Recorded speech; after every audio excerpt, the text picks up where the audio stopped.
యేసు ప్రభు చేసిన మొదటి ప్రసంగం, కొండ మీద ప్రసంగాన్ని మనము ధ్యానం చేస్తున్నాం. దాదాపు 2 నెలల నుంచి ధ్యానం చేస్తున్నాం. ఇంకా 5వ అధ్యాయములో 16వ వచనములో ఉన్నాం. ఈ కొండ మీద ప్రసంగము పరలోక నియమాలకు సంబంధించిన ప్రసంగం. Kingdom rules and regulations. ఒక విశ్వాసి పరలోకానికి వెళ్ళే మార్గములో ఉన్నాడు. We are on the way to heaven. పరలోకానికి వెళ్ళే మార్గములో ఉన్న మనము అయితే ఇంకా పరలోకానికి చేరలేదు. భూమి మీద ఎలా జీవించాలి, how to live on the earth, దానికి సంబంధించిన నియమాలు, రూల్స్ యేసు ప్రభు తన మొదటి ప్రసంగంలోనే చెప్పాడు. అందుకని సంఘాలు, విశ్వాసులు యేసు చేసిన ఈ మొదటి ప్రసంగం 5, 6, 7 చాలా చాలా ముఖ్యమైనవి. ఇవి విశ్వాసకి పునాది లాంటిది, ఒక క్రైస్తవ సంఘానికి పునాది లాంటిది. ఈ మత్తయి సువార్త 5, 6, 7 అధ్యాయాలు ధ్యానం చేసి అర్థం చేసుకొని వాటి ప్రకారం జీవించగలిగితే మన పునాది చాలా బలంగా ఉన్నట్టే. వాన కురిసెను, వరద వచ్చెను, గాలి విసిరెను, దాని పునాది బండ మీద వేయబడింది కాబట్టి అది పడిపోదు. అందుకని యేసు చేసిన ఈ మొదటి ప్రసంగం, కొండ మీద ప్రసంగం, it is a foundation for a Christian church and foundation for Christian believer. ఇవే నియమాలు. అంతేకాదు, ఈ యేసు ప్రభు చేసిన ఈ మొదటి ప్రసంగంని మరొక మాట కూడా మనం చెప్పవచ్చు, క్రిస్టియన్ ఎథిక్స్గా కూడా చెప్పవచ్చు. క్రైస్తవ నియమాలు లేక నైతిక నియమాలు అని కూడా చెప్పచ్చు. ఒక క్రైస్తవుడు నైతికంగా ఎలా జీవించాలి, మోరల్, ఎథికల్లీ ఒక విశ్వాసి లోకములు ఎలా జీవించాలి, అందుకని క్రైస్తవ నైతిక విలువలు చెప్పేది కూడా ఈ కొండ మీద ప్రసంగం 5, 6, 7 వచ్చాయి. చాలా చాలా విలువైన సూత్రాలు ఉన్నాయి దీంట్లో. మనం ధ్యానం చేస్తున్నా ఇంకా మొదటి అధ్యాయంలోనే లేక 5వ అధ్యాయంలోనే ఉన్నాం. మనం చూసాము ఆత్మ విషయమై దీనులుగా ఉండాలని, ఆత్మీయ విషయాల్లో దుఃఖపడేవారిగా ఉండాలని, సాత్వికము కలిగి ఉండాలని, నీతి కొరకు ఆకలి దప్పులు కలిగి ఉండాలని, కనికరము కలిగి ఉండాలని, హృదయశుద్ధి కలిగి ఉండాలని, సమాధాన పరిచేవారిగా ఉండాలని, నీతి నిమిత్తము హింసించబడేవారిగా ఉండాలని, వారు ధన్యులని చెబుతూ యేసుప్రభు అన్నాడు, మీరు లోకమునకు ఉప్పు అన్నాడు, మీరు లోకమునకు వెలుగు అన్నాడు. ఉప్పు వెలుగుకి ఉన్న ఒక కంబైన్డ్ లక్షణం ఏమిటంటే, ఉప్పు కానీ వెలుగు కానీ ప్రభావితము చేస్తాయి. ఉప్పు ఉన్న చోట ప్రభావితంగా ఉంటుంది, వెలుగు ఉన్న చోట ప్రభావితంగా ఉంటుంది. ఒక క్రైస్తవ విశ్వాసి ప్రభావితం చేసేవాడు, ఈజ్ ఇన్ఫ్లుయెన్సర్. ఒక క్రైస్తవ విశ్వాసి ఎవరంటే ఇన్ఫ్లుయెన్సర్. మనం ఒకరినైనా ఇన్ఫ్లుయెన్స్ చేయాలి. మన ద్వారా కనీసం మన పిల్లలైనా ఇన్ఫ్లుయెన్స్ కావాలి. మన ద్వారా ఎవరో ఒకరు ఈ ప్రపంచంలో ప్రభావితం చేయబడాలి. ఎందుకంటే విశ్వాసి అంటేనే ప్రభావితం చేసేవాడు. ఉప్పు వెలుగు ప్రభావితం చేస్తాయి. మన ద్వారా ప్రభావితం చేయబడిన వాళ్ళు ఎవరున్నారు? మనము ఎవరి ద్వారా ప్రభావితం చేయబడ్డాం? మనము ఎవరిని ప్రభావితం చేస్తున్నాం? By whom we were influenced and whom we are influencing, అది మనం చూడాలి. అందుకని ప్రభావితం చేసే రీతిలో ఒక విశ్వాసి ఉండాలి. చివరికి దేవుడు ఇదే మన నుంచి ఆశించేది. ఆయన మనకి ఏమిస్తున్నాడో అన్నది మనకు తెలుసు. మనం ఆయనకి ఏమిస్తున్నామో చూసుకోవాలి. ఆయన మనకు ఆరోగ్యం ఇస్తున్నాడు బలహీనతలో ఉన్నప్పుడు, అవసరమైతే విజయాలు ఇస్తున్నాడు, సమృద్ధిని ఇస్తున్నాడు, కంటెంట్మెంట్ సంతృప్తిని ఇస్తున్నాడు, మేలులు చేస్తున్నాడు. ఇవన్నీ ఆయన చేస్తున్నాడు. Very great. ఎందుకంటే ఆయన గొప్ప దేవుడు. మరి మనం ఆయనకి ఏం చేస్తున్నాం? మనం ఆయనకి చేసేది ఏమిటి? నాలాగా నిలబడి ప్రసంగం చేయడమా? ఇది అన్నిటికన్నా సులువైంది. ద మోస్ట్ ఈజియెస్ట్ థింగ్ ఏంటంటే ఇక్కడ నిలబడి మాట్లాడడం. ప్రసంగం చేయడం చాలా సులువు, కానీ ప్రభావితం చేయడము అంత సులువేమీ కాదు. దేవుడు మన నుంచి ఆశిస్తుంది అంటే ప్రభావితం చేయడం. బైబిల్ గ్రంథంలో ప్రభావితం చేసిన వాళ్ళు ఆయా తరాల్లో ఆ తరాన్ని వాళ్ళు ప్రభావితం చేశారు. హనోకు ఆ తరంలో ప్రభావితం చేశాడు. నోవహు ఆ తరం వాళ్ళని ప్రభావితం చేశాడు. అబ్రహాం, ఇస్సాకు, యాకోబు, యోసేపులు ఆ తరం వాళ్ళని ప్రభావితం చేశారు. మోషే ఆ తరం వాళ్ళని ప్రభావితం చేశారు. వాళ్ళు ఇంకా మనల్ని ప్రభావితం చేస్తూనే ఉన్నారు. దావీదు, ప్రవక్తలు, ఎస్తేరు ప్రభావితం చేసింది. యోబు ఇంకా ప్రభావితం చేస్తూనే ఉన్నాడు. యేసు ప్రభు నామం ప్రభావితం చేస్తుంది. ఎంతోమంది గొప్ప భక్తులు ప్రభావితం చేస్తున్నారు. మార్టిన్ లూథర్ సంస్కరణకర్త, 15వ శతాబ్దంలో ఈ ప్రపంచానికి బైబిల్ని స్వేచ్ఛగా అందించిన వాడు మార్టిన్ లూథర్. రోమన్ క్యాథలిక్ సంఖ్యల నుంచి సత్యాన్ని బయటకు తీసుకుని వచ్చి ఈ సహవాసపు సంఘాలు, ఈ ప్రొటెస్టెంటిజం అనేది ప్రపంచంలో ఉనికిలో ఉంది. కారణము ఆ పెద్ద భక్తుడు, పరిశుద్ధుడు చేసిన త్యాగం, సంస్కరణ, రిఫర్మేషన్ తీసుకుని వచ్చాడు. తర్వాత ఎంతోమంది పెద్ద పెద్ద భక్తులు ఈ ప్రపంచాన్ని ప్రభావితం చేశారు. ఈ 20వ శతాబ్దంలో ఎంతోమంది, డానియల్ గారని, ఆర్ఆర్కే మూర్తి గారు, భగత్ సింగ్ గారు, ఎంతోమంది భక్తులు ప్రభావితం చేసిన వారు ఉన్నారు. సరే, వాళ్ళ తరాలు అయిపోయినాయి, వాళ్ళందరూ వెళ్ళిపోయారు. మనం ఈ తరంలో ఉన్నాం. ఈ తరము ఒక రోజున గతించిపోద్ది, మన పిల్లల తరము వస్తుంది. సో మన తరంలో మనం ఎవరిని ప్రభావితం చేయగలుగుతున్నాం? ఈ జనరేషన్లో మనం ఎవరినైనా ప్రభావితం చేయగలుగుతున్నామా? ఇది చాలా ముఖ్యమైనది. ప్రభావితం చేయడానికి అవసరమైంది జీవితం, ప్రసంగాలు కాదు. ఉప్పు కనబడదు కరిగిపోయిన తర్వాత, కానీ ప్రభావితం చేస్తుంది. వెలుగు కనబడుతూనే ఉంటుంది, కానీ ప్రభావితం చేస్తుంది. అందుకనే మన జీవితాలు ప్రభావితమైన జీవితాలుగా ఉండాలి. ఈరోజున లోకానికి ప్రభావితమైన క్రైస్తవుడు చాలా ముఖ్యమైన వాడు. మనము ఈ లోకానికి వెలుగు, మీరు లోకానికి వెలుగు అన్న దాంట్లో ఇది 3వ వర్తమానం. లోకానికి వెలుగు అన్న దాంట్లో మొదటి వర్తమానంలో వెలుగుని ప్రచురము చేసిన వారు నలుగురిని జ్ఞాపకం చేసుకున్నారు. వాళ్ళు వెలుగుని ప్రకాశింపజేశారు. మోషే, యేసు ప్రభు, బాప్తిస్మిచ్ యోహాను, స్టెఫను, వారు వెలుగుని ప్రకాశింపజేశారు వాళ్ళ జీవితాల ద్వారా. తద్వారా ప్రజలు ప్రభావితమయ్యారు. అది మొదటి వర్తమానంలో చూసాం. 2వ వర్తమానంలో పోయిన వారంలో మనము వెలుగులో ఎదుగుతూ ఉండాలంటే మనకు ఉండవలసిన లక్షణాలు 3 ముఖ్యమైనవి చూసాం. Must be close to Christ, క్రీస్తుకి దగ్గరగా ఉండాలని, పరిశుద్ధులతో సహవాసము చేయాలని, 3వది సత్క్రియలు చేయాలని. ఈ 3 ద్వారా మనము మన వెలుగుని ప్రకాశింప చేయాలి. ఈ 3 ఉండాలి: క్రీస్తుతో సంబంధం, పరిశుద్ధులతో సహవాసం, సత్క్రియల్లో ఎడతెగక ఉండడం. ఫిలిప్పును గురించి నేర్చుకున్నాం. ఫిలిప్పు జీవితంలో నుంచి ఒక 3 లక్షణాలు మనం నేర్చుకున్నాం. ఈ వారము వెలుగుకుండే అవరోధాల గురించి నేర్చుకుంటాం. The obstacles for the light. వెలుగుకి అవరోధాలు ఉంటాయి.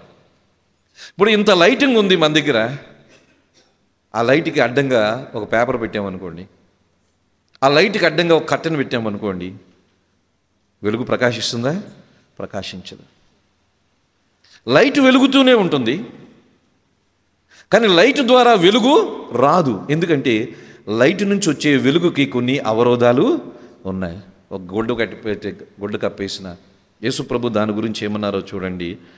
13-15 వచనంలో, మత్తయి సువార్త 5:15, మనుష్యులు దీపము వెలిగించి కొంచెము కింద పెట్టారు.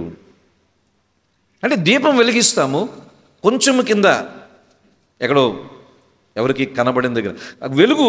ఆ క్యాండిల్, ఆ రోజుల్లో ఉండేది క్యాండిల్, వాళ్ళకి కొవ్వొత్తులు బహుశా ఉండేవేమో, అయితే నూనె ద్వారా వెలుగుతూ ఉన్న లైట్స్ ఆ రోజుల్లో. ఒకప్పుడు చిన్నప్పుడు కూడా హరికెన్ ల్యాంటర్స్ అని మనకి ఉండేవి, కిరోసిన్తో వెలిగేవి.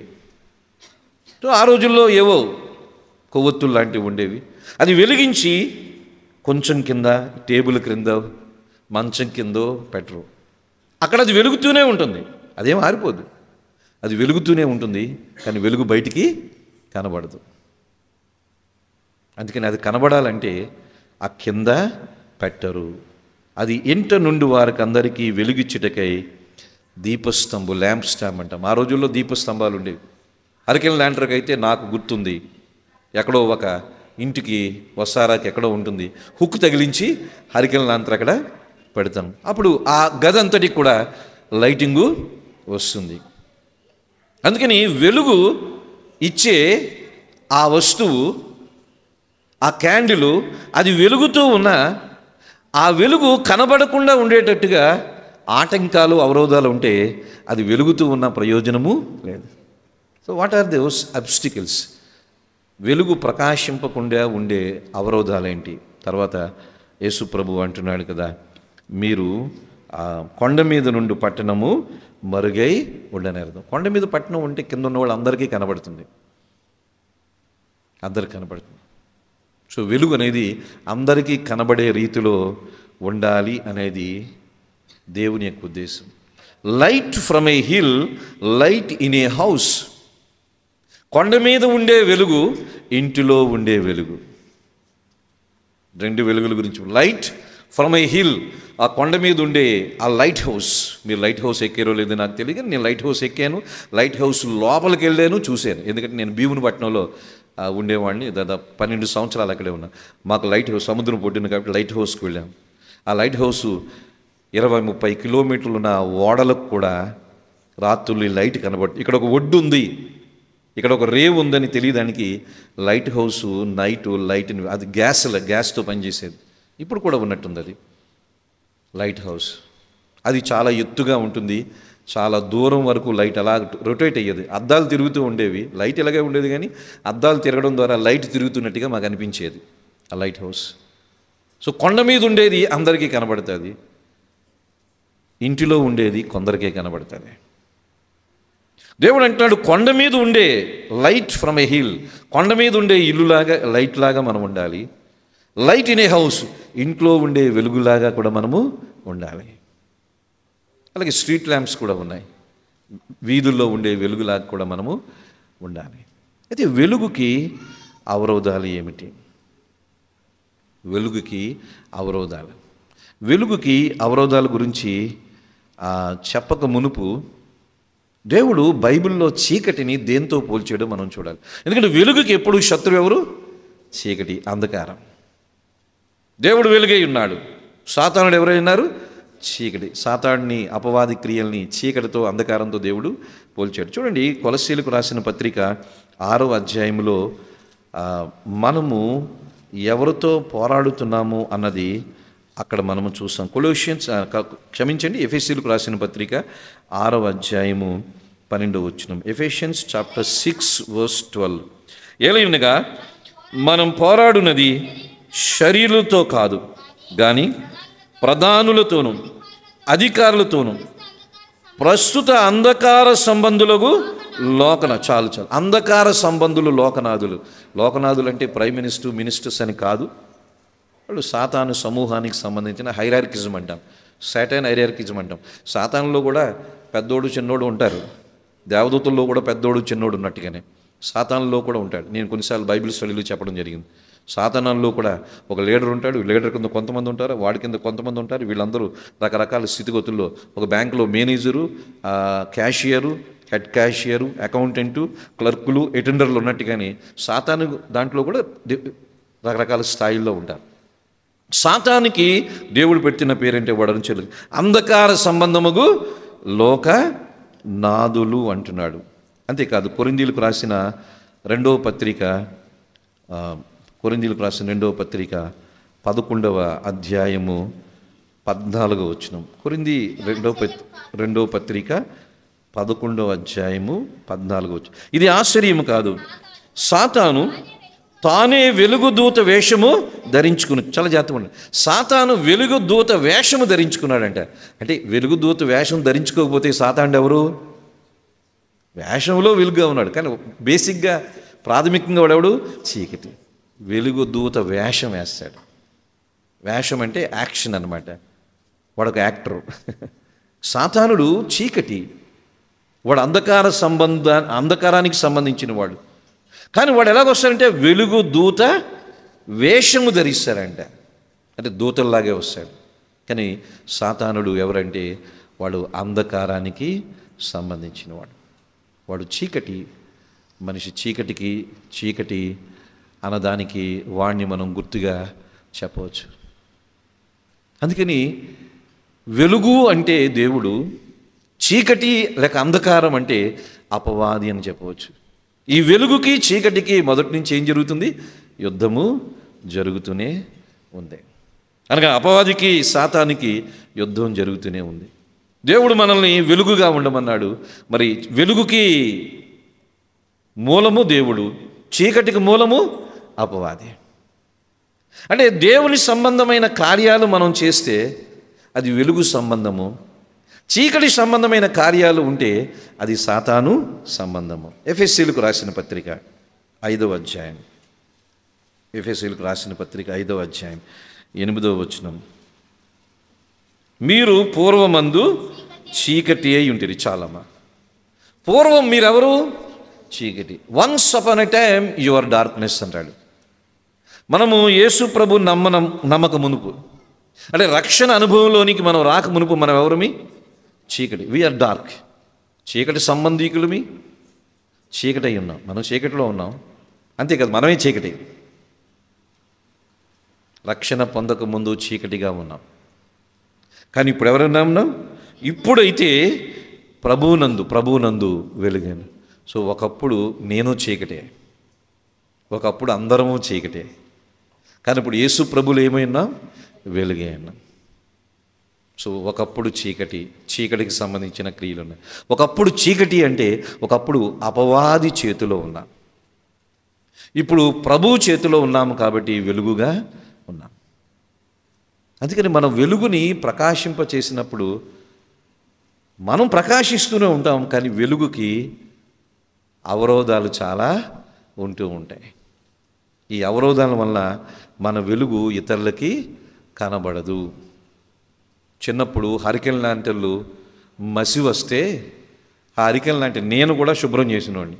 ఇంట్లో మా అమ్మ చెప్పేది, అది తీసి జాగ్రత్తగా దాన్ని ఎలాగంటే బయటకు వస్తుంది, మళ్ళీ గట్టిగంటే పగిలిపోతుంది. చాలా పల్చగా ఉంటుంది ఆ గ్లాసు. దాన్ని తీసి పొడిగుడ్డుతో ఆ మసంతా తుడవాలి. తుడిచి అప్పుడు పెడితే లైట్ బాగా వస్తుంది. మనం కూడా కిటికీలన్నీ శుభ్రం చేసుకుంటూ ఉంటాం, ఎందుకంటే బయట ఉన్న లైటు స్పష్టంగా కనబడడానికి. సో వెలుగుతూనే ఉంటుంది, కానీ మసి లాంటిది ఆ గ్లాస్కి వస్తే ఏమవుతుంది? ఆ వెలుగు బయటికి వెళ్ళదు. ఏంటి ఆ మసి? మన వెలుగు లోకానికి కనబడకుండా చేసే ఆ మసి ఏమిటి? అవరోధాలు ఏంటో చూద్దాం. నెంబర్ 1, గర్వము. యెషయా గ్రంథం 14వ అధ్యాయాన్ని మనం చూస్తే మనందరికీ తెలిసిందే. ఒకప్పుడు ఈ తేజో నక్షత్రము లేక లూసిఫర్ వాడు దేవదూతగా ఉన్నప్పుడు వాడు వెలుగు సంబంధిగా ఉన్నాడు. యెషయా గ్రంథం 14వ అధ్యాయము 13వ వచనం చూస్తే, నేను ఆకాశమునకు ఎక్కిపోయేదను, దేవుని నక్షత్రములకు పైగా నా సింహాసనమును హెచ్చింతును, ఉత్తర దిక్కునున్న సభాపర్వతం మీద కూర్చుందును, మేఘమండలం మీదకి ఎక్కుదును, మహోన్నతినితో నన్ను సమానముగా చేసుకొందునని నీవు మనసులో అనుకుంటివి. హెచ్చింపు. మన వెలుగు ప్రకాశింపకుండా ఆ మసి లాంటిది ఆటంకపరిచేది ఏమిటంటే గర్వము, ప్రైడ్. గర్వం వల్ల మన వెలుగు లోకానికి ప్రకాశించదు. గర్వానికి వ్యతిరేకం ఏంటి? వినయము. What is the opposite for pride? Humility, humbleness. అంటే గర్వము మన వెలుగుకి అవరోధము, వినయము మన వెలుగుకి అవకాశము. గర్వము మన వెలుగుకి అవరోధము, వినయము మన వెలుగుకి అవకాశము. గర్వం ఉంటే మనం వెలుగుతూ ఉన్నా అది లోకానికి కనబడదు. కానీ వినయం ఉంటే మన వెలుగుని లోకానికి చూపిస్తారు. సాతానుడు గర్వించాడు, దేవదూతగా ఉండని వాడు గర్వించాడు, సాతానుడు అయ్యాడు. యేసు ప్రభు వినయాన్ని చూపించాడు, వెలుగుని లోకానికి కనిపించాడు. అందుకని మన వెలుగుకి ఆటంకంగా ఉన్నది గర్వం. గర్వం గురించి మనం చూస్తే బైబిల్లో అతిశయించిన వాళ్ళు కొంతమంది ఉంటారు. నెబుకద్నెజరు అతిశయించాడు. ఆ దానియేలు గ్రంథం 4వ అధ్యాయంలో మనం చూస్తాం. నెబుకద్నెజరు అతిశయించడం ద్వారా దేవుడు నెబుకద్నెజరుని ఏమంటాడో చెప్పమంటారా? చూడండి, దానియేలు గ్రంథము 1వ అధ్యాయము 1వ వచనం. నెబుకద్నెజరుకి దేవుడు ఇచ్చిన గొప్ప ఆధిక్యత అతడు ప్రారంభంలో పోగొట్టుకున్నాడు, తర్వాత మారు మనసు పొందాడు. దానియేలు గ్రంథం 1వ అధ్యాయం 1వ వచనాన్ని చూస్తే, యూదారాజుకు యెహోయాకీము ఏలుబడిలో 3వ సంవత్సరమున బబులోను రాజుగా నెబుకద్నెజరు యెరూషలేము మీదకి చూసారు. దేవుడే నెబుకద్నెజరుకి అవకాశము ఇచ్చాడు. ఒక రకంగా దేవుని సేవకుడుగా నెబుకద్నెజరు, నా సేవకుడే నెబుకద్నెజరు అని కూడా అంటాడు ఒక దగ్గర. ఎందుకంటే దేవుడు వాడుకున్నాడు.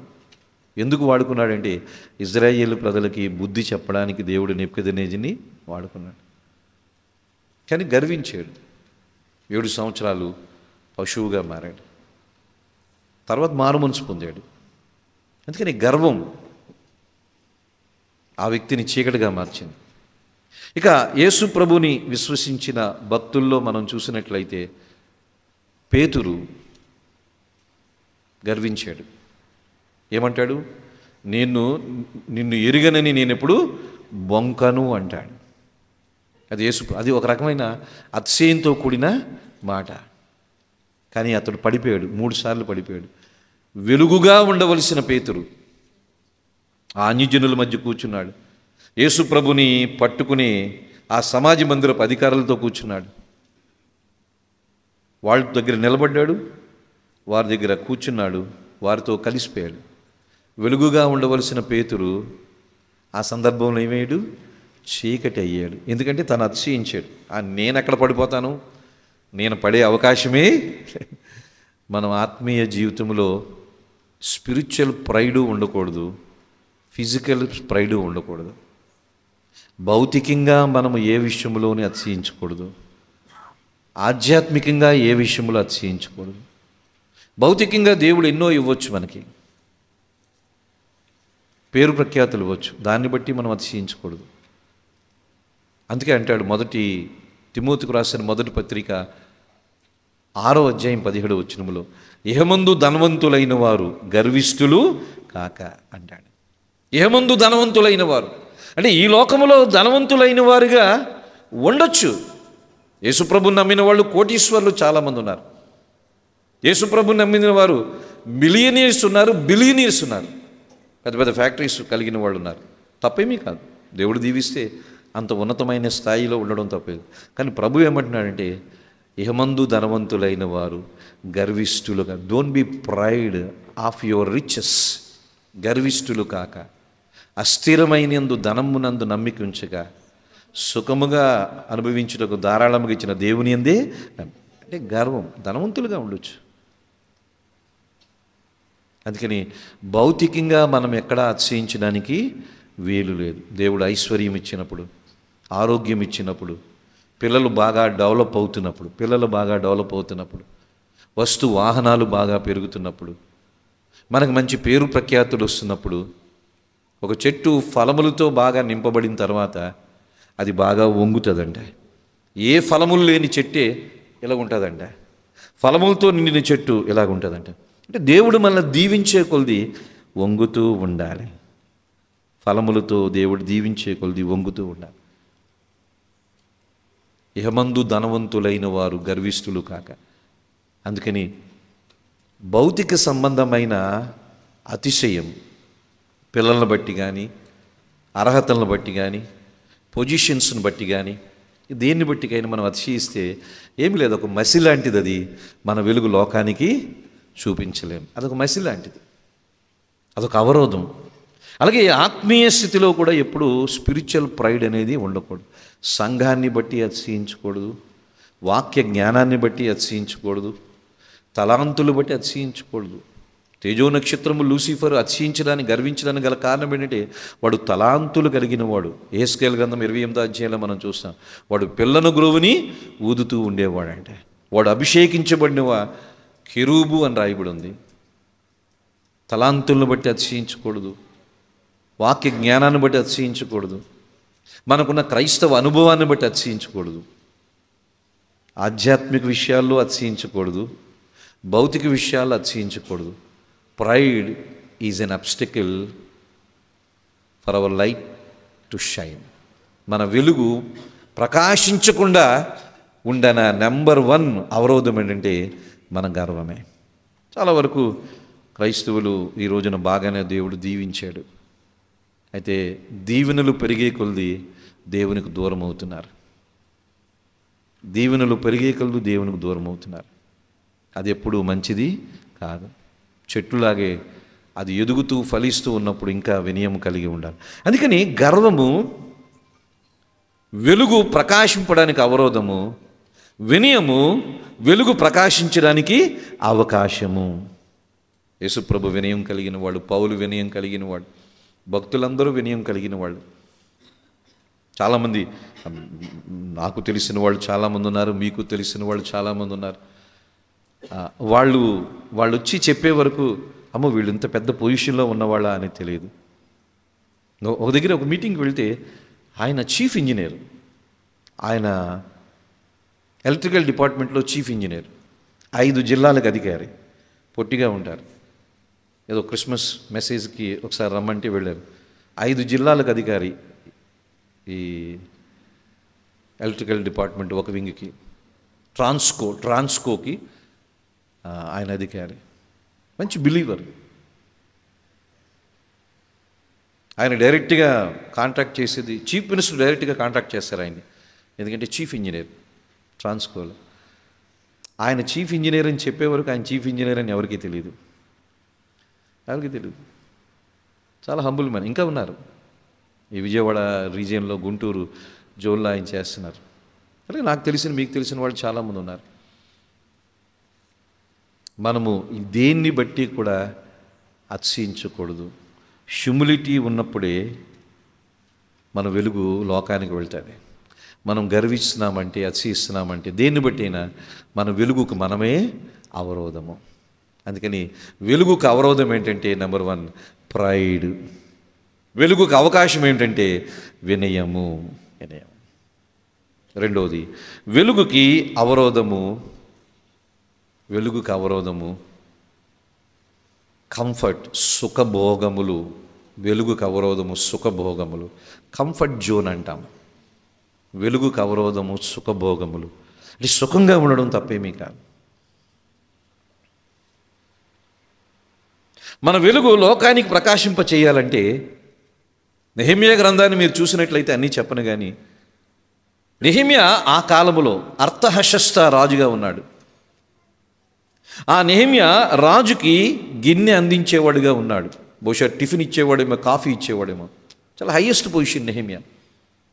ఎందుకంటే రాజుకి ఈ ఆహారం అందించేవాళ్ళు, రాజు ప్రాణాలు వాళ్ళ చేతిలోనే ఉంటాయి.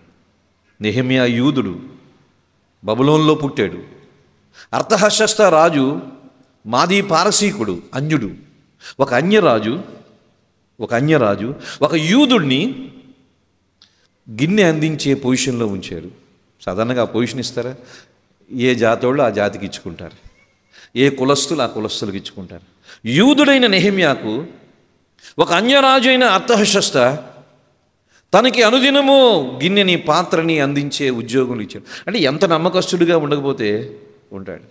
రాజులు ఆ రోజుల్లోనంట వాళ్ళు ఏదైనా ఆహారం తినే ముందు ఆ తీసుకుని వచ్చే వ్యక్తిని కొంత టేస్ట్ చేయమనేవాళ్ళంట, లేకపోతే ఏదైనా జంతువుకు ముందు వేయించేవాళ్ళంట. ఒక 5 నిమిషాలాగా అది బతికుంటే వీళ్ళు తినేవాళ్ళంట. ఎందుకంటే రాజులను చంపడం చాలా సులువు, ఆ రోజుల్లో హత్యలు జరిగేవి.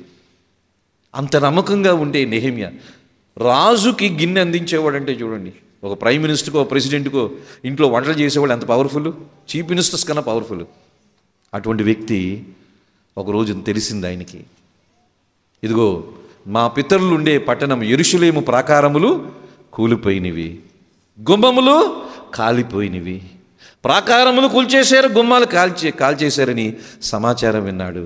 బోరు నేర్చాడు, కూర్చుండిపోయాడు, ఉపవాసం ఉన్నాడు. 4 నెలలు ప్రార్థన చేశాడు. రాజు దగ్గరికి వెళ్ళాడు. రాజు అంటాడు, నువ్వెప్పుడు నా దగ్గరికి వచ్చి విచారంగా లేవు. ఎందుకంటే రాజు దగ్గరికి వెళ్ళినప్పుడు ముఖం ఫ్రెష్గా ఉండాలి, సంతోషంగా ఉండాలి. రాజు దగ్గరికి వెళ్ళి ముఖం విచారంతో ఉంటే రాజు ఒప్పుకోడు. ఏంటి విచారంగా ఉన్నామని అడిగితే, మా పితరులు ఉండే పట్టణము ఈ విధంగా అయిపోయింది, మీరు అనుమతిస్తే నేను యెరూషలేము వెళ్తాను, ప్రాకారాలు కట్టడానికి అని అంటాడు. రాజు ఓకే అంటాడు. నెహెమ్యా అంత ఉన్నతమైన ఉద్యోగంలో ఉన్నవాడు, రాజు అనుమతి తీసుకున్నాడు. బబులోన్ నుంచి ఎక్కడికి వచ్చాడంటే యెరూషలేముకి వచ్చాడు. బబులోన్ నుంచి యెరూషలేముకి వచ్చాడు రాజు. అది ఒక నెహెమ్యా ఆ రోజున ఇజ్రాయేలు ప్రజలకు ఎవరంటే ఒక వెలుగు. నెహెమ్యా రాజు కోటలో ఉన్నాడు. రాజప్రాసాదం అంటాం. చీఫ్ మినిస్టర్ దగ్గర వంటలు చేసేవాళ్ళు, ప్రైమ్ మినిస్టర్ దగ్గర వంటలు చేసేవాళ్ళు, సెక్యూరిటీ, అక్కడికే క్వార్టర్స్ ఉంటాయి కదా. అటువంటి నెహెమ్యా రాజు ఉండే ఆ ప్రాసాదంలో, రాజు కోటలో ఉన్నాడు. అన్నీ కంఫర్ట్, అన్నీ అనుకూలమే, అన్నీ ఏది కావాలన్నా రాజు ఇస్తాడు. అటువంటి ప్రాంతం నుంచి, కంఫర్ట్ జోన్ నుంచి, సదుపాయాలు భోగముండే ప్లేస్ నుంచి నెహెమ్యా ఇప్పుడు ఎక్కడికి వెళ్ళిపోతున్నాడు? యెరూషలేము వెళ్ళిపోతున్నాడు. యెరూషలేములో ఏముంది? సమాధుల దొడ్డి. యెరూషలేములో ఏమీ లేదు. యెరూషలేము పట్టణం పూర్తిగా నాశనం చేయబడింది. యెరూషలేములో దేవాలయం పూర్తిగా పాడైపోయింది, మొత్తం నాశనం. ఏమీ లేని మన గాజాలాగా, గాజా ఇప్పుడు ఎలాగుందో ఆ రోజున యెరూషలేము అలాగుంది. అక్కడికి వెళ్ళిపోతున్నాడు. ఎక్కడి నుంచి? రాజప్రాసాదములో ఉండే నెహెమ్యా గాజా లాంటి పరిస్థితుల్లో వెళ్ళిపోతున్నాడు. ఎందుకు? యెరూషలేము చుట్టూ ప్రాకారాలు కట్టాలి. కంఫర్ట్ జోన్ నుంచి బయటికి వెళ్ళాడు. వెలుగుని ప్రకాశింప చేయాలంటే సుఖభోగాలు విడిచిపెట్టడానికి సిద్ధంగా ఉండాలి. సుఖభోగాలు విడిచిపెట్టడానికి సిద్ధంగా ఉండాలి. నెహెమ్యా విడిచిపెట్టాడు. 12 సంవత్సరాలు ఉద్యోగానికి లీవ్ పెట్టాడేమో, మరి వితౌట్ శాలరీ విత్ శాలరీ మనకు తెలియదు. 12 సంవత్సరాలు బబులోను రాజప్రాసాదం నుంచి వెళ్ళిపోయాడు. యెరూషలేములో, ఆ సమాధుల దెబ్బగా ఉన్న యెరూషలేములో తన ప్రజలతో కలిపి ప్రాకారాలు కట్టాడు, గుమ్మాలు నిలిపాడు. మనం వెలుగుగా ఎప్పుడు ఉండగలమంటే మనము ఆ సదుపాయాలు, ఇటువంటి కంఫర్ట్ జోన్ని విడిచిపెట్టడానికి కూడా మనం సిద్ధపడాలి. అవసరమైతే విడిచిపెట్టాలి. ఆ రోజున అవసరం వచ్చింది కాబట్టి నెహెమ్యా విడిచిపెట్టాడు.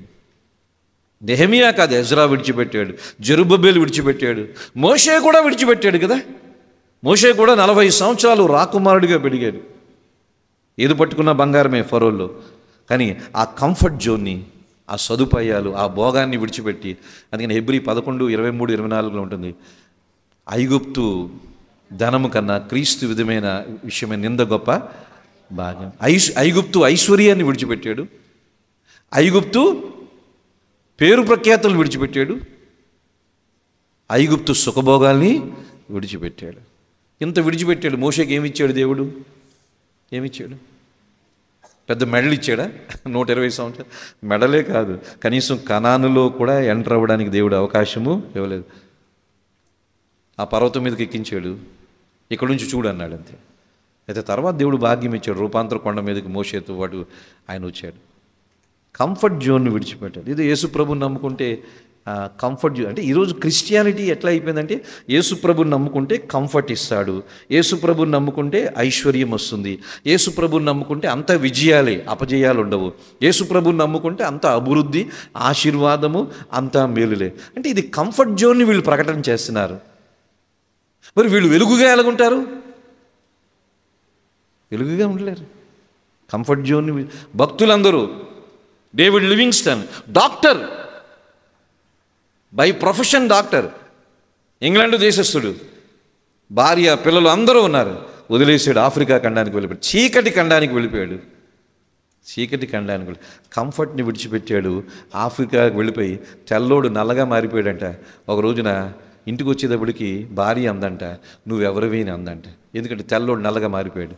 ఆ ఆఫ్రికా నీళ్ళకి, ఆఫ్రికా ఎండకి వెదురులతో కట్టిన ఇంట్లో ఉండేవాడంటే. కంఫర్ట్ జోన్ విడిచిపెట్టాడు, ఆఫ్రికా ఖండానికి సువార్త ప్రకటన చేయడానికి గొప్ప కారకుడిగా వెళ్ళాడు. అవసరమైతే, అందరినీ విడిచిపెట్టమని దేవుడు చెప్పడం లేదు, అవసరమైతే కంఫర్ట్ జోన్ని మనం విడిచిపెట్టాం. మన వెలుగుని ఎప్పుడు మనం ప్రకాశింప చేయగలమంటే మనం కంఫర్ట్ జోన్ని విడిచిపెట్టడానికి సదుపాయాలు, అనుకూల పరిస్థితుల్ని అవసరమైతే విడిచిపెట్టాలి. సదుపాయాల్ని, అనుకూల పరిస్థితుల్ని అవసరమైతే విడిచిపెట్టాలి. అప్పుడు మన వెలుగుని ప్రకాశింప చేయగలం. భక్తులందరూ అటువంటి వాళ్ళు, బాగా చదువుకున్న వాళ్ళు, ఎంతో కోటీశ్వరులు. విలియం కేరీ ఇంగ్లాండ్ దేశాన్ని విడిచిపెట్టి మరి కలకటాకు వచ్చాడు. ఆయన అక్కడ కోబ్లర్ అంటే చెప్పులు కుట్టేవాళ్ళు కాదు, చెప్పులు తయారు చేసేవాళ్ళు. వాళ్ళు కంఫర్ట్ జోన్ విడిచారు. హెన్రీ మార్టిన్, అదోమిరాన్ జెట్సన్ అని ఒక ఆయన ఉంటాడు, బర్మాకు వెళ్ళారు ఆయన. ఇక రకరకాలు వీళ్ళందరూ కూడా మిషనరీస్. వాళ్ళు కంఫర్ట్ని విడిచిపెట్టారు. యేసు ప్రభు కూడా కంఫర్ట్ జోన్ని విడిచిపెట్టాడు. పరలోకములో మహిమను ఆయన ఏం చేశాడు? విడిచిపెట్టాడు. పరలోకంలో భోగాలు ఉంటాయి ఆయనకి. పరలోకంలో కోట్ల కొలది దేవదూతలు ఆయన్ని మహిమపరిచేవాళ్ళు.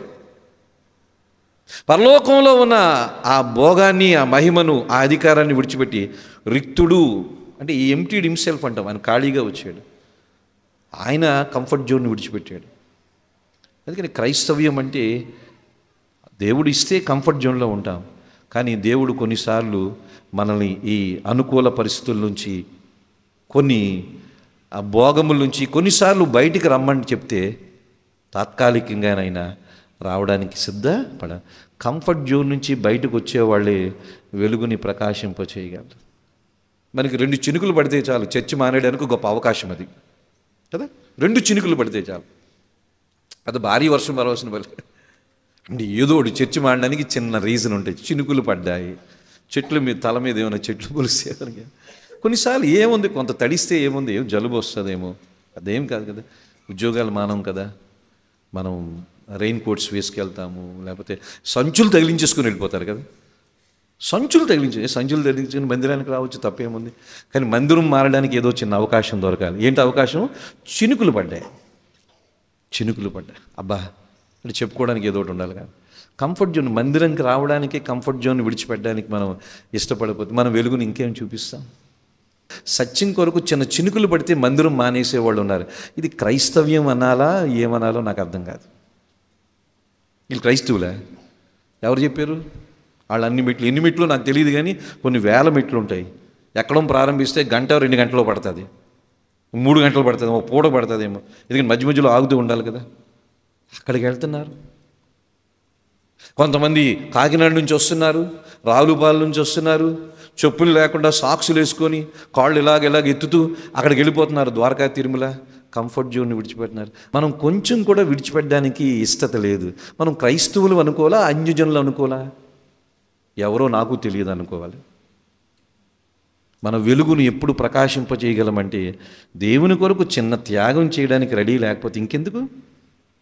మనం క్రైస్తవులను ఎలా చెప్పుకుంటాం? చిన్న ఆటంకం వస్తే చాలు, చిన్న వర్షం వస్తే చాలు, ఏదో వరదలు తుఫాన్లు వచ్చి కొట్టుకుని పోతాయేమో భయంతో మానేసేవాళ్ళు ఉంటారు. ఇంకేం చేస్తాం? మోషేలాగా రాజరికాన్ని విడిచిపెట్టి రమ్మంటే రాగలమా? పౌలు ఐశ్వర్యవంతుడు, తార్షీషులో కోటీశ్వరుని కుమారుడు పౌలు. సమస్తాన్ని విడిచిపెట్టి ప్రభు కొరకు ఒక అపోస్తలుడిగా వచ్చేసాడు. ఒక డేవిడ్ లివింగ్స్టన్ వచ్చేసాడు, ఒక నెహెమియా వచ్చేసాడు, ఒక జెరుబ్బబేల్ వచ్చేసాడు. మనం రాగలమా కంఫర్ట్ జోన్ విడిచిపెట్టి? అప్పుడే వెలుగుకి అవరోధము గర్వము.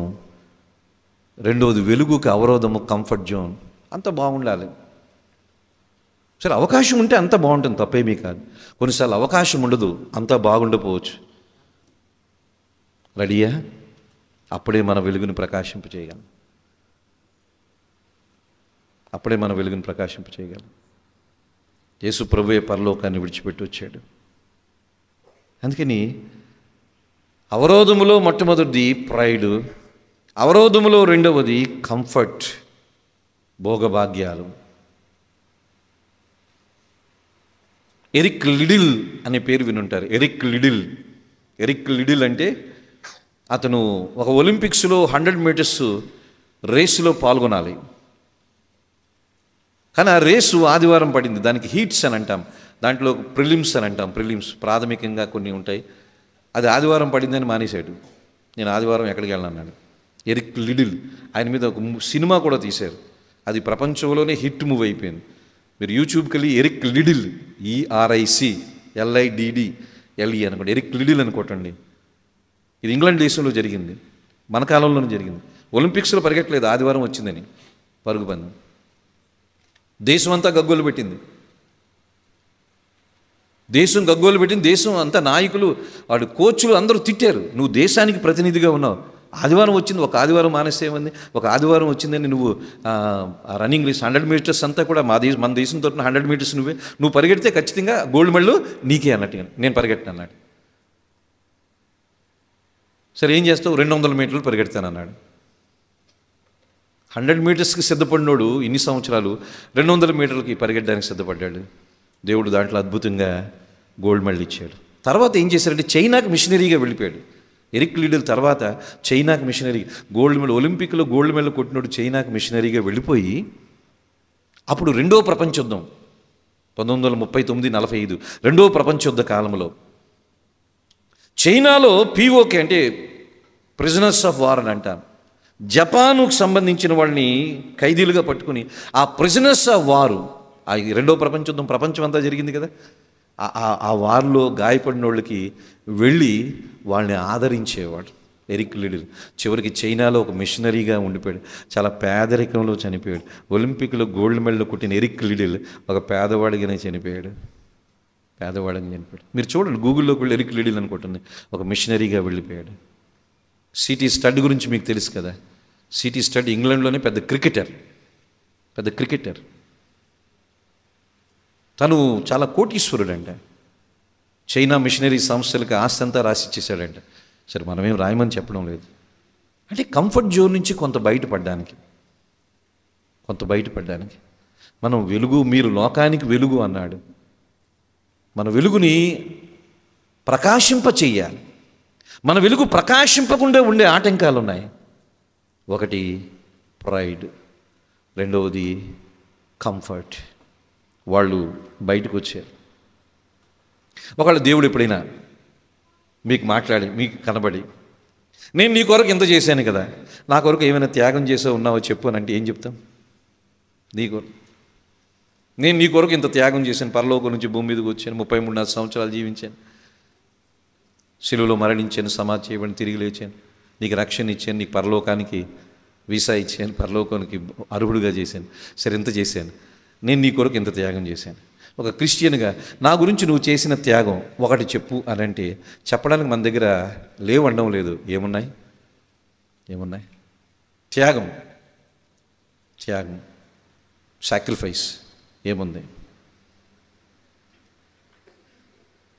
ఏదో ఒకటి ఉండాలి. ఒకరోజు చెప్పుకోవడానికి ఏదో ఒకటి ఉండాలి. ఆ అనుభవం ఏదో ఒకటి మనం సంపాదించాలి. ప్రభా నీ కొరకు ఈ త్యాగం చేశాను, ఇదిగో ఆయనకి తెలుసు కదా, ఆయన దగ్గర అబద్ధం ఆడలేను. నీ కొరకు ఈ త్యాగం చేశాను, ఇది అలా నా త్యాగం చేశాను, నా సమయాన్ని త్యాగం చేశాను, నా ధనాన్ని త్యాగం చేశాను, కొంతకాలం నా కుటుంబాన్ని త్యాగం చేశాను, లేక నా ఉద్యోగాన్ని త్యాగం చేశాను, నా వ్యాపారాన్ని, మీటింగ్ కొరకు 2-3 రోజులు వ్యాపారం మానేసి మీటింగ్కి వెళ్ళిపోయాను. 2-3 రోజులు అంటే 3,000 పోయింది కదా. రోజుకి ఎంత? 1,000 రూపాయలు. అది 3 రోజులు వ్యాపారం మానేస్తే ఎంత అవుతుంది?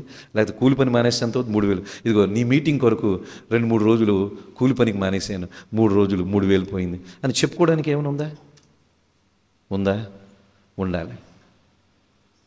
ఒకరోజు దేవుడి దగ్గరికి వెళ్ళినప్పుడు చెప్పుకోవడానికి ఏదో ఒకటి ఉంది. నీ కొరకు ఇంత సమయాన్ని గడిపాను, నీ కొరకు ఇంత ధనాన్ని వెచ్చించాను, నీ కొరకు ఇంత నష్టపోయాను, ఇక నీ కొరకు చేశాను. శబాష్, బడా నమ్మకమైన మంచిది. ఏముంది? అందుకని వెలుగుకి రెండవ అవరోధము కంఫర్ట్. మనం దాని నుంచి బయటకు రాం. బైబిల్ అంతా మనం చూస్తాం, భక్తుల చరిత్ర చూస్తాం, వాళ్ళు బయటకు వచ్చారు. మూడవది, వెలుగుకి అవరోధం ఏంటంటే యాంబిషన్స్, కోరికలు. కోరికలు అంటే ఆశలు, కోరికలు, దురాశలు చాలా ఉన్నాయి. కొన్నిసార్లు యాంబిషన్స్, మనకంటూ కొన్ని ఆశలు ఉంటాయి, ఆశయాలు ఉంటాయి, కోరికలు ఉంటాయి. సో కోరికలు ఉండడం తప్పేమీ కాదు. మన వెలుగు ప్రకాశింపకుండా కొన్నిసార్లు మనకున్న న్యాయబద్ధమైన, లెజిటిమేట్ అని అంటాము, ఇల్లెజిటిమేట్ అంటాము. లెజిటిమేట్ అంటే న్యాయబద్ధమైన ఆశలు ఉండడం తప్పేమీ కాదు. బాగా చదువుకోవాలని ఆశ ఉండడం తప్పేం కాదు. కానీ ఇల్లెజిటిమేట్, న్యాయబద్ధం కాని ఆశలు కొన్ని ఉంటాయి. ఉదాహరణకి నాకు వచ్చే ఆదాయం నెలకు 10,000 అనుకుందాం. ఈ 10,000లో నేను ఒక బండి కొనుక్కోవడము, ఒక ఇల్లు కట్టుకోవడం న్యాయబద్ధమైన ఆశ. కానీ ఈ 10,000 ఆదాయంతో నేను 2 అంతస్తులు డూప్లెక్స్ కట్టుకోవాలని అంటే అది న్యాయబద్ధం కానీ అది అన్యాయమైన ఆశ. మన ఆశలు, మన కోరికలు మన పరిధిలోనే ఉండాలి. మన ఆశలు, మన కోరికలు మన పరిధిలోనే ఉండాలి. ఎవరినో చూసి మనం ఆశపడితే మన వెలుగు ప్రకాశింపకుండా అదే ఒక ఆటంకంగా ఉంటుంది. మన యాంబిషన్స్, మన కోరికలు మన పరిధుల్లోనే ఉండాలి. ఏదైనా సరే, మన పిల్లల్ని చదివించుకునే విషయంలో కూడా. అప్పట్లో మా పిల్లలు భాష్యంలో చదివించాం. శశిలో చదివించవచ్చు అంటే 10th క్లాస్ ఇక్కడే చదివారు, భాష్యంలో చదివారు. భాష్యంలో భాష్యం ఏంటంటే అది పెద్ద మున్సిపల్ స్కూల్ అంతే, ఇంకా అంతకుమించి దానికి స్టాండర్డ్ ఏమీ లేదు. పెద్ద మున్సిపల్ స్కూల్ అది. కానీ విజయవాడలో చదివిస్తే ఇంకా బాగుంటుంది. విజయవాడలో గౌతమ్స్లోనూ ఎక్కడో చైతన్యం బాగా చదివిస్తే, కానీ ఫీజులు ఎక్కువ ఉంటుంది. సరే, ఎవరో చదివిస్తున్నారు, మంచిది. అయితే మన పెర్వ్యూ ఏంటి? ఒకరిని చదివించగలమా, ఇద్దరిని చదివించగలమా? తట్టు ఆడపిల్లలు, వీళ్ళని అలా పంపించగలమా? ఎన్నో అక్కడ అంశాలు వస్తాయి. అప్పుడప్పుడు పిల్లలు అనేవాళ్ళు, మేము అక్కడ చదువుంటే ఐఐటి కొట్టేవాళ్ళు, మేము ఎన్ఐటీలో జాయిన్ అయ్యాం కానీ ఐఐటి కొట్టేవాళ్ళం అని పెద్ద అనేది. సరే, మనకు అది లేదు. కొన్నిసార్లు మన పరిధిలోనే మనం చూసుకోవాలి. మన పరిధిలోనే మనం చూసుకోవాలి. మన ఆదాయం ఎంత వస్తుంది, మన అనుకూల పరిస్థితులు, కోరికలు, ఆశలు మంచిది కాదు. చూడండి, ఫిలిప్పీలకు రాసిన పత్రిక 4వ అధ్యాయం 19వ వచనం. ఇది అందరికీ తెలిసిన వచనమే, కానీ దాంట్లో నుంచే మనం ఈ మాటను చూస్తాం. ఎందుకంటే 19వ వచనం చూస్తే, కాగా దేవుడు తన ఐశ్వర్యం చొప్పున క్రీస్తు యేసునందు మహిమలో మీ ప్రతి అవసరము తీరుస్తాడు. ప్రతి కోరికను తీరుస్తారనలేదు, ప్రతి అవసరాన్ని తీరుస్తాడు. He meets every need but not every desire. దేవుడు మన ప్రతి అవసరతని తీర్చేవాడు, కానీ ప్రతి కోరికని తీర్చేవాడు అని అక్కడ బైబిల్లో లేదు. అవసరతను తీర్చేవాడు. Needs are different from desires. అవసరతలు వేరే, కోరికలు వేరే. నేను బోల్డ్ కోరుకుంటాను, ఇచ్చేవాడు ఉండాలి కదా. కోరుకోవడానికి ఏముంది, ఏమైనా కోరుకుంటాం, కానీ అది నా పరిధిలోనే ఉందా? నేను సాధించగలిగే స్థితిలోనే ఉందా? ఈ రోజున చాలామంది మన అవసరతలకు దాటి కోరికల్లోకి వెళ్ళిపోవడం ద్వారా చాలా ఇబ్బందుల్లో మనము ఉంటున్నాం. అవసరతలు దేవుడు తీర్చేవాడు. మీ ప్రతి అవసరమును తీర్చును. మీకు అడుగుడి ఇవ్వబడును, వెదుకుడి దొరుకును, తట్టుడి తీయబడును అన్నాడు. ఏమడగాలి? అవసరతలు అడగాలి. ఏం వెదకాలి? అవసరతలు వెదకాలి. దేన్ని తట్టాలి? అవసరతలు తట్టాలి. ఆ వచనం అర్థం కావాలంటే ఈ వచనానికి రావాలి. ఇదంతా అవసరతలు, అవసరతలు, అవసరతలు. ఎవరినో చూసి పోల్చుకోవద్దు, ఎవరినో చూసి పోల్చుకోవద్దు. మనం వెలుగుగా ప్రకాశింపచేయాలంటే మన ఆశలు, మన ఆశయాలు, మన కోరికలు మన వెలుగుకి ఆటంకం రావచ్చు. మన వెలుగుకి ఆటంకం రావచ్చు. ఎందుకంటే ఆ ధ్యాసలో పడిపోతాం మనం. పెద్ద బిల్డింగ్ కట్టాలి, ఇంత పెద్దోడిని అయిపోవాలి, ఆ ఆశలో పడిపోయి ఏం చేస్తాము? రాజీ పడిపోతాం. అంతే, వెలుగల్లా చీకటి అయిపోద్ది. Our ambitions sometimes becomes our own obstacles. మన కోరికలే మన వెలుగుకి అవరోధాలుగా ఉంటాయి. మన పరిస్థితిని బట్టి లిమిటేషన్స్లో మనము ఉండాలి. ఎవరికి వాళ్ళు ఒక గీతను గీసుకోవాలి. నా పరిధి నాకు ఉండాలి, మీ పరిధి మీకు ఉండాలి. మీరు నన్ను పోల్చుకోకూడదు, నేను మిమ్మల్ని పోల్చుకోకూడదు. అబ్రహాముని దీవించేసాడు, యోబుని దీవించాడు. మనం అబ్రహాం అవ్వలేం, యోబుని అవ్వలేం, దానియేలునమో దావీదుని అవ్వలేం. మనంగానే ఉంటాం. దేవుడు మనలాగే ఉంచుతాడు. You will never become a David, you will never become a Daniel. నన్నులాగే ఉంచుతాడు, మిమ్మల్లాగే ఉంచుతాడు. పరిధులు అయితే వాళ్ళలాంటి జీవితాన్ని కలిగి ఉండగలము, కానీ వారి పొజిషన్స్ మనకు రావు. దావీదులా మనమే రాజులు అవ్వలేము, దానియేలులాగా ఒక సామ్రాజ్యానికి ప్రధానమంత్రులు అవ్వలేము, కానీ వాళ్ళలాగా జీవించవచ్చు. అందుకని మన కోరికలు, మన యాంబిషన్స్ దేవుడిచ్చే పరిధిలోనే ఉండాలి, ఆ పరిధిలోనే ఉండాలి. ఇది మన పిల్లలకు కూడా నేర్పించాలి. ఎందుకంటే వాళ్ళకి తెలియాలి మన లిమిటేషన్స్ ఏంటో, మన హద్దులు ఏంటో మన పిల్లలకి చెప్పాలి. తల్లిదండ్రులు ఆర్థిక హద్దులని పిల్లలకి చెప్పాలి. పిల్లలు ఏమనుకుంటారు, 5,000 డ్రెస్ కొనుక్కోవాలనుకుంటారు, 10,000 డ్రెస్ కొనుక్కోవాలనుకుంటారు. ఎందుకంటే కాలేజీలో మిగతా ఫ్రెండ్స్ వేసుకుంటున్నారు. మనం చెప్పాలి, మంది అంత స్తోమత కాదు, మంది 1,000 రూపాయలే, మంది 1,500 అని పిల్లలకి చెప్పాలి. చెప్పకపోతే ఈడు ప్రపంచమే కావాలంటాడు రేపొద్దున. వాళ్ళు వాడే మొబైల్ ఫోన్లే కావాలంటాడు. అప్పు చేద్దామా? వాళ్ళు సంతోషపెట్టడానికి అప్పులు చేద్దామా? ఇలా చేస్తూ పోతే ఏమవుతుందంటే మన వెలుగు ప్రకాశింపకుండా మనము ఏమవుతున్నాము, మన ఆశలు కోరికలే అవరోధాలుగా ఉంటున్నాయి. వాళ్ళు ఏదైనా అడిగితే నువ్వు ఉద్యోగం చేసుకుని నువ్వు కొనుక్కో అని చెప్పండి. మా స్తోమత ఇంతే, నీకు ఇంతే ఇస్తామని చెప్పండి. నువ్వు ఉద్యోగం చేసుకుని యాపిల్ 16 సిరీస్ కొనుక్కో, కానీ ఇప్పుడు 5,000 ఫోనే నీకు ఇస్తాం, మా స్తోమత అది. అలా చెప్పాలి. నువ్వు ఎందుకు వెలుగులో ప్రకాశించలేకపోతున్నావు, వెలుగును ఎందుకు చూపించలేకపోతున్నామంటే మనకున్న ఆశలు కోరికలు వాక్యానికి భిన్నంగా ఉంటున్నాయి. ఎవరినో చూసుకుంటున్నాం, ఎవరితోనో పోల్చుకుంటున్నాం. అందుకని ఆ ధ్యాస ఎక్కువైపోతుంది. దేవుని కొరకు వెలుగుగా ఉండాలనే ధ్యాస తగ్గుతుంది. అందుకని సంతుష్టి సహితమైన దైవభక్తి గొప్ప లాభ సాధకమైనది. మనం ఈ లోకంలోనికి ఏమీ తేలేదు, తర్వాత ఏమి. తృప్తి ఉన్నవాడు ఈ ప్రపంచంలో ధనవంతుడు, తృప్తి లేనివాడు ఈ ప్రపంచంలో పేదవాడు. ఈ ప్రపంచంలో ధనవంతులు ఎవరు చాలాసార్లు చెప్పాను. రిచెస్ట్ పర్సన్ ఈ ప్రపంచంలో ధనవంతులు ఎవరంటే ఉన్న దాంట్లో తృప్తి ఉన్నవాడు. ఈ ప్రపంచంలో పేదవాడు ఎవరంటే ఎన్నున్నా తృప్తి లేనివాడు. ఇప్పుడు చెప్పండి, మీరు ధనవంతులా పేదోళ్ళ? మీరు ధనవంతులా పేదోళ్ళ? నేనైతే ధనవంతుడి, ఎందుకంటే నాకున్న దాంట్లో నాకు తృప్తి ఉంది. కోరికలు అలాగే ఉంచుకుంటాం. ఏదో ఎక్కడికో వెళ్ళిపోవాలనుకుంటే కుదరదు. తృప్తిగా ఉంటే మనం ధనవంతులమే, అసంతృప్తిగా ఉంటే మనకి మించిన పేదవాడు ఎవరు లేరు. పిల్లలు కూడా నేర్చుకోవాలి, మన పిల్లలకు నేర్పించాలి, తృప్తి అనేది నేర్పించాలి. పెద్దవాళ్ళగా మనం నేర్చుకోవాలి. మన వెలుగుకి అవరోధం ఏంటంటే మన కోరికలే. ఈ లోకం ఆకర్షిస్తుంది. అందుకని 1 యోహాను 2:15-16 ఉంటుంది కదా, లోకములో ఉన్నదంతా శరీరాశ, నేత్రాశ, జీవం. శరీరాశ ఏమిటంటే ఈ శరీరము బ్రాండెడ్వి కోరుకుంటుంది. డబ్బులుంటే కొనుక్కోండి, లేకపోతే డూప్లికేట్ కొనుక్కోండి, అంతే కదా. బ్రాండెడ్ ఉంటాయి. పీటర్ ఇంగ్లాండ్ ఉంటుంది, పీటర్ ఇంగ్లాండ్ డూప్లికేట్ కూడా ఉంటుంది. డూప్లికేట్ కొనుక్కుంటాం. డబ్బులుంటే బ్రాండెడ్ కొనుక్కుంటాం, డబ్బులు లేనప్పుడు ఏం చేస్తాం, డూప్లికేట్ కొనుక్కుంటాం.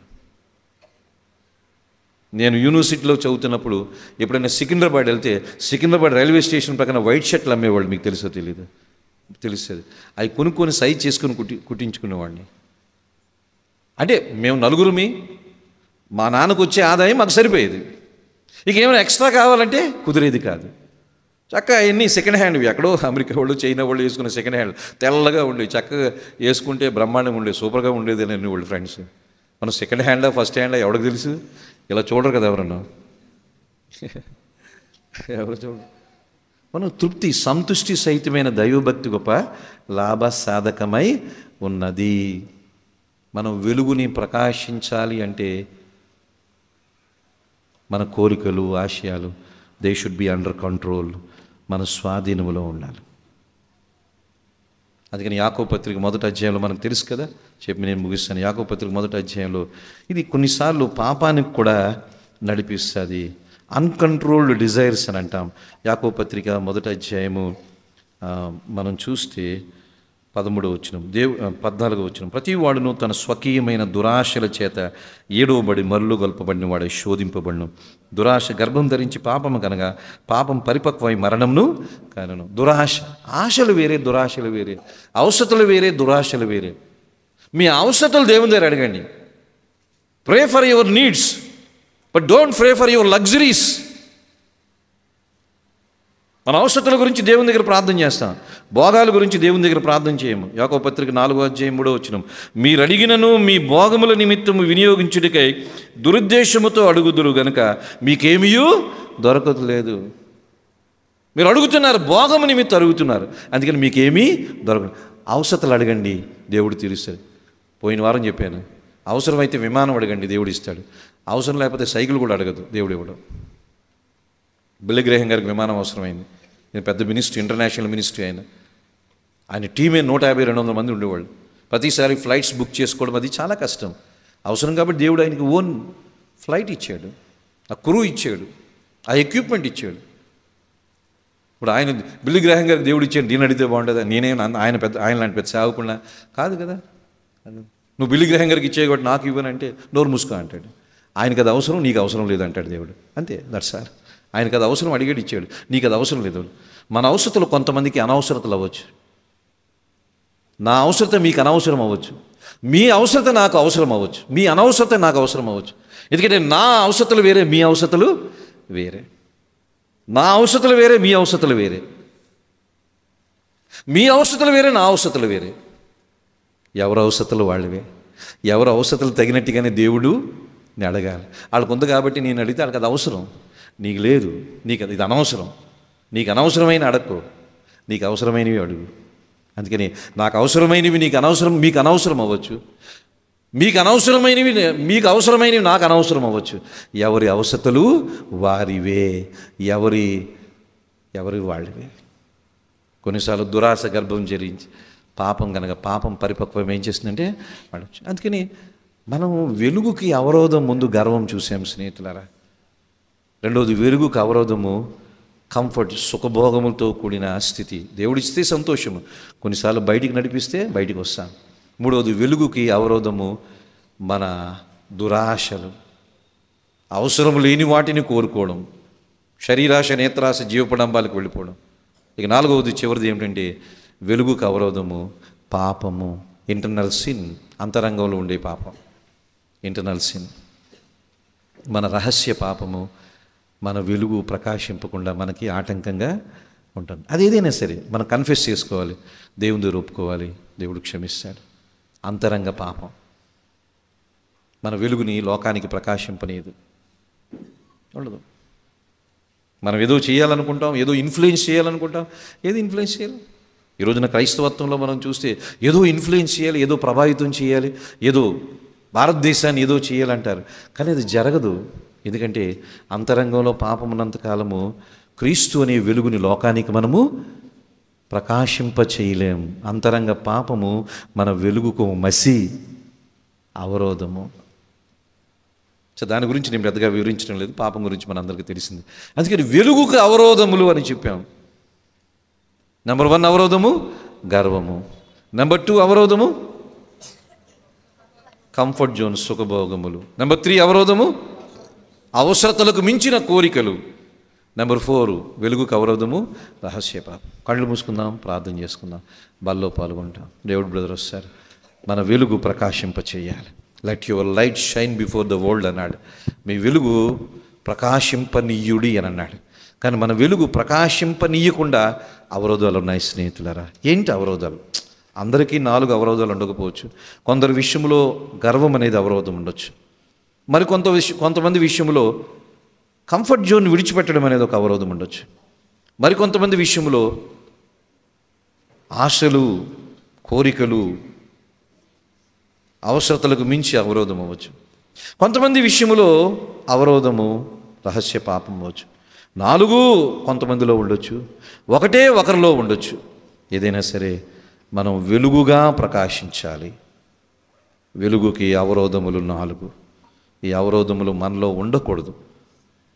ప్రార్థన చేసుకుందాం.